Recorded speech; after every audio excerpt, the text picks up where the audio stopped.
যারা নাকি এই গরমের ভিতরে আরামদায়ক একটি প্রোডাক্ট খুঁজতেছেন তাদের জন্য এই ভিডিওটা। এই যে দেখেন, আপনাদের জন্য ইজি ফ্যাশন থেকে নিয়ে আসলাম ওয়ান পিস বাটিকের ভিতরে ওয়ান পিস দিয়ে দিব, সারা বাংলাদেশে ক্যাশ অন ডেলিভারি, 1 টাকা অগ্রিম দিতে হবে না, ধৈর্য সহকারে দেখেন। আর এগুলি প্রাইস হবে বাংলাদেশ চ্যালেঞ্জিং প্রাইসে।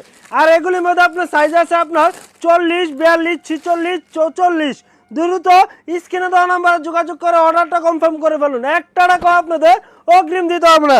এটার সাইজটা কিন্তু থাকবে আপনার 42 সাইজের। যাদের বডি হবে 42 তারা এই প্রোডাক্টগুলো ইউজ করতে পারবে। তারও ছোটো আছে, সমস্যা নাই। যারা নাকি ছোটো সাইজ ব্যবহার করেন তাদেরও আছে, বড় সাইজের মধ্যে আছে। এই যে এটা কিন্তু 44 সাইজের বডিটা থাকবে। দ্রুত আমাদের স্ক্রিনে দেওয়া নাম্বারে যোগাযোগ করুন। এই যে লাস্ট ডিজাইনটা, আমাদের দোকানের লোকেশন বলে দিচ্ছি, Bunty Adarsh Bazar, Haji Abdul Gaffar shopping centre, easy fashion হাউসে এই নিত্য নতুন প্রোডাক্টগুলি পেয়ে যাবেন।